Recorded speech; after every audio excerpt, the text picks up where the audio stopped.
RoboCop 2? Nope. Are we doing it? I forgot to watch it again. No, dude, that movie. Hackers? Hey, man, we already did that one. You can't. But it's not. This episode will be out before Hackers, actually. Oh, that's so true. Yeah. That's so true. That's so true. Welcome back to Film Banana. We haven't quite properly figured out how to open this up yet, but I like what we're doing. We're doing good. No, it's fine. It's I not. like it. It's not fine. It's good. Yeah, it's a good time. I'm not complaining. Good. Oh God, I'm not complaining. I'm just. So Groove 2000, dude. Groove 2000. To start it off, we decided to watch this movie. Neither one of us had heard of, because I got a push notification on my phone from Letterboxd, the app, about an article about a movie. This nerd, he uses Letterboxd. I know. Hey, you do too. No, what? That's not me. And yeah, I read the article. This was how many, like a week, 2 weeks ago, you think? Yeah, probably about 2 weeks ago. Probably 2 weeks ago, I think. I read it, sent it to Jesse. He's like, fuck it, let's do it. We did it. We finally got together, watched it. It's a good movie. Yeah. It's a fun time. The only person involved with this movie that literally anybody knows is Nick Offerman. And he plays a police officer. Other than that, the director, Greg Harrison, he's only made 2 movies. This is one of those 2. And the second one was November in 2004, and he has been silent since. He's not done a single thing since. Yeah, I gotta admit, I haven't looked up what he did. It's literally just those 2 things. I meant like on Google of like, what happened to this guy? Oh, okay. Know? I kind of did that with like when we did Big Time.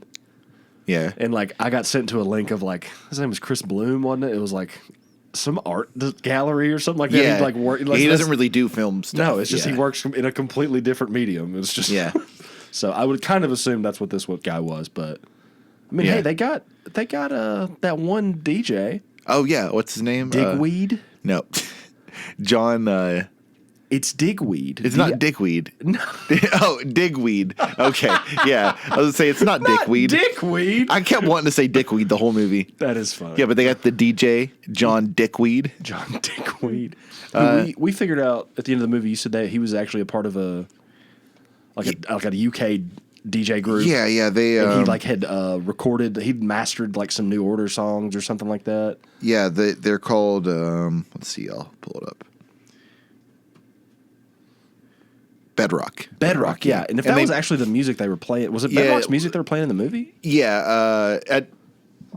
I'm not exactly sure, but he says to the kid DJ when he's DJing the party, he's like, "Yeah, that last song I played is the new Bedrock single." Well, dude, if that was Bedrock's music, that shit was banging. That might be like the best song in the whole movie. I'm not even trying to be like that. I was just like, this is what I wanted the whole time. Maybe it was just the energy of that scene. We can get to that in a minute. Yeah. But like you said, this movie's filled with people. I don't know who the fuck they are. That's not their problem. They're not, whatever. But it's just like, I was like expecting somebody to pop up. And it was nobody except the main guy. Was his name Brad? There's so many characters in this movie, I forget most of their names. The main character? Like the main David. David, Brad, whatever. He was in some things that I've seen, but I'm sure he was. Exactly. It was just stuff, you go to the movie on Sunday with your parents. And I didn't look at his IMDb, so he might have been in something I've seen. He's first of all, he was in the OG Fantastic Four. He was? As a child? His name was Leonard. I don't know who Leonard was in Fantastic Four, but I'm not sure. I mean, dude. Just look at that. I mean, he's been in several recent movies. But I mean, okay, yeah, he does movies. He does stuff. And arguably one of the few people in the movie who does things. Yeah, he does. They all do things, really. I mean, most of them do drugs in this movie. The girl that so there's. Let's break it down super quickly. There's David, who is a bookish. I'm assuming I couldn't really tell if he was in college or he was post college in the working world. Very bookish, seems kind of just stuffy. Well, maybe stuffy's not the right word, but he's like, I got to do my job. I can't go out and party with you guys. Yeah. His brother, I guess, is who Colin was. Yeah. Or at least best friend. Was like, no, you got to come to the party. And then that guy's got a girlfriend. And then there's a separate group. There's another couple. And I think those are the main people going to the party. So there's like 3 or 4 groups, right? And then they're all there trying to get to this rave. 3 of the 4 groups make it. Mm-hmm. The first group is David and I guess you could say he's in the group with his brother and his brother's girlfriend. I would say that those three are a group together. But he does spend more time with Layla. Yes. Who sends out, I believe she's the one that sends out the email notifying everybody of this rave that they're going to go to, right? Yes. Yeah. And so really it's like once you get to the rave, it's David and Layla. Or Layla, however you say it. Yeah, because he goes like the Kinks song or whatever, but it's Lola, I guess. Anyways. Yeah, something. I don't know about the Kinks. It's Lola. The song. I'm not a kinky guy. You're not a kinky guy? Yeah. And did like one of those like little slide whistle sound effects, like really, really corny, just like. Anyways. And then you've got those the gay couple. Did they ever say their name? I don't think so. I probably could find was like watching this movie. I don't think they ever tell each other like each other's names. They don't just refer to the other one as their name. Yeah, there's two men in a group together, or they're a couple, like they're dating. Yeah. Because the whole thing about them is like this is their 1 year anniversary of the night of this party because they met 1 year ago today. The DJ that's supposed to be playing is the DJ that they met like while they were spinning. Anyways, so they're on this whole separate journey of trying to get to the party. They don't make it. They don't make it. You make it sound like they died. No, they don't make it to the party. Yeah. He said they don't make it. I mean, the party's life or death. So, I mean, hey, man. It was life or death to be at that party or not. The party is life or death. Yeah. Deep. Well, then you got Ernie and his group of people, which I got a question to ask you. Do you think Layla is technically in that group of people? Because they aren't, because she sends the email. Yeah. But then when they show his group of people that like put the party on, it's him. The guy that was doing the power, that kind of had like the long hair and the mustache. Yeah. It was the door guy. The Zappa guy. Yeah, and And then the door guy that had the big puffy jacket and the disco ball. And then there was that woman who was they featured her in a shot prominently at the end of the film where she started taking her clothes off. Yeah, While she was dancing, she was like freaking out. That's their group. Do you think Layla is a part of that group? Even though they never show it, but she sent the email. I guess she's got to be attached. Right? Yeah, she's got to be involved. But it's somehow. Like they never once show her together with that group. But I think that's everybody, that's anybody in the movie because there's so many characters just like in the background and just kind of like they pass through scenes. You know what I mean? Yeah. Who else? What else we got? Is there another guy? Those are all the main people. I mean, I can't remember the DJ's name. Not the famous DJ. The kid that's DJing throughout the movie at the party until the end when the famous DJ shows up. Oh, they throw this information at you. That's one thing I noticed about this movie. This information is just boom, boom, boom. Kind of. Not to be too corny, but kind of like the beat of the music. It just keeps going, man. This movie, is just throwing stuff at you.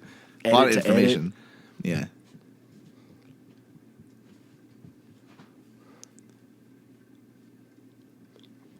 Me. But so how did you like it? I know we said it was a good movie and all that, but how did you like from beginning to end the pacing of the film? Did you think it was? Oh yeah, it was good. The first 20 minutes, I didn't dislike it, but I just wasn't like in yet. Mm-hmm. Once they get to the rave, though, it's only an hour and 23 minutes, right? It's a short movie, and I've grown to like these hour and a half or 80-minute movies. Yeah. Recently, I've seen a couple. They're pretty good. But both of those Superman animated movies I watched yesterday were 80 minutes, so I was like, this is good. So yeah, you're just kind of on the 80-minute train. Yeah, I'm on the 80-minute. Yeah, I gotta find another movie to watch the 80 minutes. We talked about Hackers, which the episode for that will come out a couple weeks after this one. Yeah. But this movie reminds me a lot of, that guy's name is like Ian Softly's Hackers. Yeah, Hackers in the sense how they use like the electronic music. And they kind of, they kind of had rave stuff going on in Hackers, right? Yeah, they did. It wasn't like what I guess you wouldn't call it technically like a rave, like in the traditional sense. But it's that vibe, that culture. Yeah, no, they were doing like the burn, like the. I guess in Hackers it's skating to music, to electronic music, and this it's dancing at a rave to the electronic music. That's the difference. And now that I made the comparison, I kind of feel like this movie was inspired by Hackers. Yeah. I bet you that this director saw that movie and was like, I kind of have an idea to do a grimier version of that kind of thing. But almost like a lived experience. Yeah. Because this movie, like, while, sure, it can have the trope, if you want to call it that, of, like, a dude goes to a party, meets a girl, they fall in love, like that typical romance story kind of thing. But it's like this environment and the culture and the scene, it just seems much more of, like, a lived experience. Now, this is somebody who is not from Are they in L.A. or New York or something I like think that? San Francisco. Right. Yeah.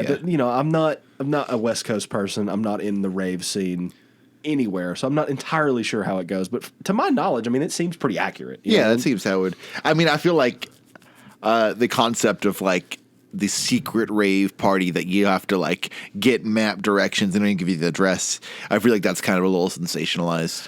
But at the same time, that is like the idea I have of like if I'm thinking about the 90s or even like early 2000s, like that kind of thing is like, that's how they made it seem. Like that's how you had to get to those things. Yeah. Like when I was a kid, like that's like the only way I knew. I was like, if I talk to some magical man on a corner who hands me like a map, is going to get me to the party. You know what I mean? Yeah, yeah. But at the same time, it does feel just so like, all right, we got the door guy waiting in a car, handing out tickets to people a mile away from the location. Like that just doesn't seem. Also, like, as a person that has planned a lot of events, mostly like DIY shows and stuff, you don't want to do secret shit. You want people to show up. Yeah. There's no way you'd get that many people at a rave that had to go through all that trouble and all that secrecy. Maybe in San Francisco because it's a large population. right. Maybe Through email. Yeah, right. Like, I mean, what was the year 2000? But, you know, okay, so speaking of hackers, right? Right. Angelina Jolie's character, her name's Kate, right, in Hackers. Layla in this movie feels a lot like... You getting the comparisons, the sultry... Yeah. She knows... She's... There was more... I think they didn't give us as much as I maybe have wanted from the characters in this movie. Yeah, but like short. she had that there to her. You know, she seemed like a very interesting character. I'd say her and David are the most developed. Absolutely. I wish you we get the could have most got one-on-one time with the two of them. Yeah. Yeah. I wish we could have got more with them, I think is what I'm getting at. Something we haven't mentioned in this movie, because it is a rave, part of rave culture, they're doing like ecstasy, right? Or man. Yeah, they got say uppers and stuff. Yeah. Oh yeah, the bit with them, the drug dealer, I thought it was pretty good. The actor's name's Ari Gold. And these two guys walked up and was like, I'd like to buy a vowel. And he's like, A or E. So, I mean, we just kind of figured it Adderall and ecstasy, I guess. Yeah, I guess. And then something about, I'd like to solve the puzzle. And it was something to do with LSD or something like that. But I was like, first of all, if I was a drug dealer, I would make people answer me in riddles. It seems like something fun to do, right? Yeah. Just to fuck with people. Especially if you're just some guy standing at a rave. Yeah, man, I don't know. Somebody that's already drunk, you're like, here's a riddle. Yeah, then like, you get the ecstasy. You answer my riddles 3, I'll give you the ecstasy. But this is the main character, David's first time. That's something I love. Fish out of water, man. Yeah. He's like, I don't want to. He's like, because he's the most well-dressed guy at the rave. He's wearing like a button-down shirt and like, you know, some nice jeans, probably. Yeah. I can't tell if they were jeans or like... I couldn't tell if they were jeans or slacks or what. Yeah, but they're not nice pants. And like you just got to shift off at work pretty much, like in the office. Yeah, but it's his first time at a rave or doing these drugs or whatever. And he's kind of going through the range of emotion from it, and he's not used to it. But the reason I would compare Layla to Kate's character in Hackers is because unfazed is like... You know, unfazed is the look for the two of them, you know? Yeah. And I guess, like, you know, Layla is more experienced in rave stuff in this movie, so she's probably done ecstasy at a lot of raves or whatever, so it doesn't get her as hard or where she has a tolerance or something. But it does not really, like, phase her, you know? Like, David is breaking a sweat. Dude, crazy. At some point, I swear to God, dude, it looks like he's grinding his teeth. I don't even know if that is something you do on ecstasy. I feel like it's like a tweaking thing. I don't know. It's gotta People be. do that on uppers. Ecstasy is an upper, right? Yeah. But he looks gross. It's like the beginning of the movie, like when he first starts like getting high, he's like looks kind of like just like he really is just fucking tweaking. Yeah, I wonder if they actually did the drugs. That's the thing. Because this is like. I mean, this is definitely like an independent movie, right? Yeah, it is an independent production for sure. But if you look at the end of it, they had so many people that they were thanking, and like I feel like producers they probably had on it and stuff. It's kind of tough to get away with like actual breaking the rules in that sense. Like when you have money involved, I would assume. You know, if it was more so just like him and his buddies, kind of like, you know, Moonbeams or something like that. Like, you probably could get away with smoking a joint or something like that. Yeah. But like, fucking, could you imagine just people doing ecstasy on the set of this movie? There's easily like 70 people at the rave, dude. Plus like, you know, crew members. Characters? Oh my God. I mean, the lighting. That's one thing need to talk about the way that the light, like, it was shot. I thought it was shot great. I thought the lighting was really cool. Yeah, there's some really cool visuals too with they use like a projector projecting these like moving. Oh, smack the mic. They're projecting these like moving images of like swirls around the room when David is talking to his brother Colin at one point, and that's kind of like the light source of the shot. A lot of the different rooms. Yeah, they go into those different rooms. Like I guess they're doing drugs in them, and like the projectors and like this different light sources of just making shit look crazy. It definitely feels. I mean, I haven't lived the rave and ecstasy life, but it feels like this is made by somebody who has, Yeah, it seemed because like that is the backdrop, but then you look at the heart of these scenes and like these people are like having these heartfelt conversations. They're like being like emotional with each other. Yeah. Like David and Colin are having these moments of like, dude, like when I was a kid, like one time there's a moment in the movie, like one time I broke a lamp and then mom and dad like beat your ass for it. That's not what they said. It's just like a much more. Like you got in trouble. I'll let you take the fall. Yeah. He's like, I took the fall for you, man. You got it. I got it worse. You would have got it worse than I had. Like shit like that. Yeah. Stuff like that. There's multiple moments in this movie where these people are having these heartfelt scenes. And I don't know if that's because they say something in the beginning of the movie talking about ecstasy, like makes you feel like a kid again. And you're that's what they were talking about in the beginning. Yeah. Ari Gold. I can't remember the drug dealer's name, but the actor's name is Ari Gold. Was saying these things to somebody else. Yeah, he was like, the guy was like, "Does it get you fucked up?" And he was like, "No, weed and alcohol get you fucked up. This makes you like." It makes you get in touch with your feelings. And he's like, it sharpens your senses. Just all this stuff. It's like he's talking like a chemist, like selling, like he's like really trying to sell it to this guy. He's like, and the other guy's just like, I just want to get, like, does it get me high or not, man? Yeah. And it was, I like that because it kind of seemed to be the attitude. Everybody else was just like trying to get high, and this guy was like studious about it. Yeah. Because there's even a bit at the end of the movie, like when they, Oh, he's taking all the vitamins. And he's pulling out his hangover kit of his pills, and he's like vitamin C for this and this pill for this and this and this, and then some girl just takes some of his pills, and he's just like, I thought it was cool. It was really, I don't know. I wish we would get more movies like that, and that was such a bygone era. It reminded me of a movie. Have you seen Climax? I don't think so. Climax came out in 2017, 2018. It's by Gaspar Noé. He's a French director. And that is about it's like a rehearsal, like a dance rehearsal party thing that somebody spikes the alcohol and they all go into this like massive drug spiral. And it's like really, fancy schmancy, artistic kind of shots and stuff like that. But this movie reminded me, because that movie devolves into like a horror movie, not like a typical like slasher. It's like a psychological, like everybody's like losing their minds because somebody put like, they did that with the acid. Oh God! They didn't put like a tab in there. They like somebody just like fucked them up. But you never see it. It's just you just assume because of the way everybody's acting. It's just people are fucking fighting, fucking. I mean, it's wild. But it's like done in like, I think a 45-minute long take.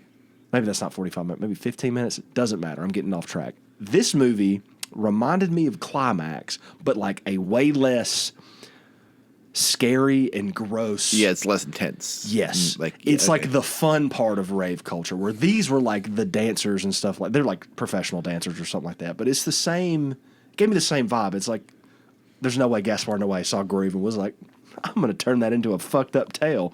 But it gave me the same vibes. You should watch Climax one day. Yeah. That sounds interesting. It's pretty cool. Yeah, it's kind of the plot of one of the episodes for that studio show by Seth Rogen. Oh, yeah? Except for they intentionally get fucked up. Oh, they intentionally do the drugs? Yeah, but... Well, see, this movie is also like they're intentionally trying to party. Climax, there's that element of like the unintentional happening. Yeah. And they get that locked, makes it scarier, too. They get locked in. That's the thing. They get locked in the building. That's why everybody's freaking out. It's like snowing or something outside. Anyways. Yeah. There's an intensity level that this doesn't have, obviously, because this is a nice, happy movie. Yeah. You're not tricked into doing drugs. Something that we haven't mentioned about, like, the actual plot of this movie, other than the fact that they're trying to get to this rave, they go to the rave. I'd say maybe like the second act is the cop showing up, played by Nick Offerman. Yeah, and he's there, and this building is, someone is on the lease, right? He's talking to someone on the lease, and he's like taking him around the back rooms of the party, like it'd be like, oh, this is our tech startup, and it's like old ass computers, like old computers for the year 2000 even, and he's like, I think you're gonna want to get, new computers. You want to get on this, man. So they're like trying to have this party all at the same time as the guy claiming to be on the lease is like distracting this cop. And like, please just let us But eventually it gets shut down. Yeah, he actually lets him. He's like, yo, keep the party in check, and like you're good. Nick Offerman's character pretty much says that. He like lets him go, right? Yeah, well, allegedly. Well, the party does get shut down because everybody starts leaving. Because another party got busted and like 1,000 people show up, is what the door guy says. On that party, so then all that crowd shows up, and then the cops get called. That's right. That's what it was. But I thought it was kind of cool. The cop was like, "Hey, man, you're good." I kind of wonder if they drugged him. Yeah, I was wondering if that was going to happen. They don't show him. They don't show it, and obviously you never see the fallout. But I was like, are they about to drug this guy? That's what I thought was going to happen. Because it's like that's like a kind of a crass joke, but it's still like kind of funny. Of like they give him ecstasy or whatever, and then he's like, "Yeah, dude, y'all can have the party," and he's like, hasn't hit him yet, and he's like leaving. Nothing ever came of it. The party got busted. Party got shut down. But as everybody's starting to leave, the DJ they mentioned in the beginning of the movie, John Digweed. I want to say Dickweed. I know, Dickweed. Dickweed. Okay. He shows up, and then they were like, oh, shit, everybody come back. We got him. Like, so what? It's like, it's 4:30 in the morning at this point. And they're like, fuck it, everybody come back. We're going to have the party no matter what. We'll get shut down if we have to again, And I think that results in probably my favorite shot of the movie. Might be my favorite thing of the movie. Where everything is like in slow-mo, and it's lit like within an inch of their life, and they're just shooting it in slow-mo, and everybody's just dancing and losing their minds. It was very cool, very cool. I thought it was a perfect cap to the movie, like the way that party ended. I really it was just I mean, you saw me. I leaned forward on the couch. I was like, holy shit, this is everything we've been building towards.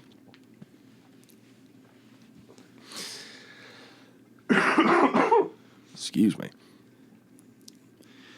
Sounds like you were choking on some. I was dickweed. I was choking on some dickweed.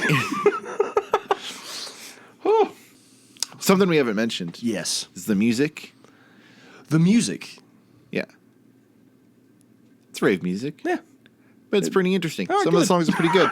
There's a song that's happening, and I think it maybe is one of the John Digweed songs. Oh, by the way, this is a real guy. This is a real musician. I didn't realize that until we looked it up at the end. Like every other DJ, we were like, "Oh, this is an actor. This is an actor." And then this guy pops up, and I'm like, "Well, okay, they're kind of making this dude like a person." But then the credits is like that's his actual name. So then we figure out, all this information. One of his songs is playing, at the very end of the movie at the end of the rave, right? Yeah. And then it kind of cuts to the next day, and I think his song is still playing, right? Mm-hmm. And that it's when David's riding in the car, I guess, going home and looking out the window.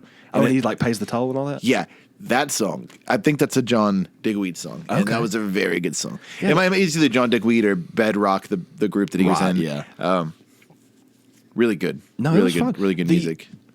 You mentioned it to me. You said something to me during the movie also. You were like, the music, because I was like, man, I wish they'd play more music. You're like, it's been playing the whole time. And I was like, damn, I guess you're right. It has been playing the whole time. Yeah. It's like this background music. I don't want to say like, do you think like maybe like once everybody gets on their way to the party, the music starts? I mean, there's music throughout the whole thing, but it's like, it feels like there's a point in the movie, the music starts, and then it just doesn't stop. I don't know if I'm wrong about that.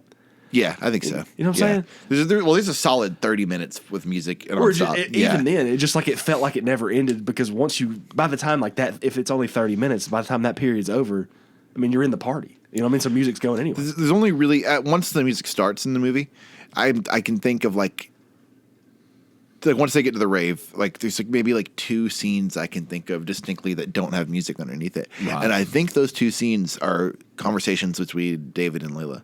In the bathroom. Yeah. Right? Yeah. Yeah, because I feel like when they go to the bathroom is quiet. That is like the quiet part of the party because they go to the other rooms to do drugs. Those have music in them and they have the lights and stuff. I think you're right. It's not like we just watched this movie or anything. Yeah. Well, we had about an hour after we watched it before we started recording. It was a lot to take in. You get a lot to account for. A whole hour and 23 minutes of movie. Some would say a feature-length film. That is. I mean, it is feature length. I'm just saying, not a lot of movie compared to other stuff. You know, I mean, hey Jesse, you know, came as quickly as it went, much like the party does. yes, yeah. Deep. What can I say? You got anything else? I like this movie. No, I'm just glad we just took a random day. I mean, I don't know how long we've been going, but I just enjoyed the shit out of it. Really, I mean, not much else to say. I would recommend it to any of my electronic music lovers. If you like early 2000s, this is quite literally the year 2000. You know, what would you give it on a scale of Kraft macaroni to some kind of expensive macaroni brand that I can't think of the name of right now? So what is a Kraft? You don't know what Kraft? No, I know. I'm saying like that's the bad, right? Yeah, right? But I'm saying this is like, is it a 0 or a 1? How low does the scale go? Kraft. I'm not thinking of numbers. I'm thinking of food. See, I purposely didn't use numbers. No, you got it. Hold on. Yeah. For me to make sense of this myself, to give you an accurate answer, if Kraft is like a 1 at the bottom, we're talking bottom of the barrel macaroni and cheese here. It's above middle. It's like high. It's like low top tier, high middle tier. I was gonna go Chick-fil-A mac and cheese. I don't know mac and cheese is my place well enough to give you that answer. I'm sorry. That's a good mac and cheese. I was gonna say. Okay. Like it's like almost homemade. Yeah. Is that what you're getting at? Yeah. This movie's. That's what I was thinking. Yeah, it's like homemade. It's like that homemade macaroni and cheese that's like okay. But I think the movie's good. See, it's hard for me to give an analogy with food. You know what I'm saying? Because specifically mac and cheese. Specifically mac and cheese. Yeah. I mean, it was good. It was a good movie. Yeah. It was a good dish. You know, homemade. You think somebody would tell you if somebody gave you that Chick-fil-A mac and cheese at a party, would you know it was Chick-fil-A mac and cheese? Yes. And if it was just in an unmarked bowl, because of the stuff on the top. If they scrape the top off, it's just shredded cheese, isn't it? Yeah, it's something about the way it hardens on there. It's just a specific thing. Okay. Yeah, it's good. It's good. Huh. Yeah. So you're saying this has like a veneer, like a producer thing dried on top of it? Is that what you're saying? Yes. Go eat it, and if you're listening, go watch this movie. Absolutely, go watch this movie. And I at the moment of recording this, I can't remember the name of that person's name that wrote that article, but it was a good article. We'll try to link it like in the YouTube. Yeah, I'll link it on the YouTube and the Spotify and all that stuff. Yeah, that's it. Thanks for listening. Thank you.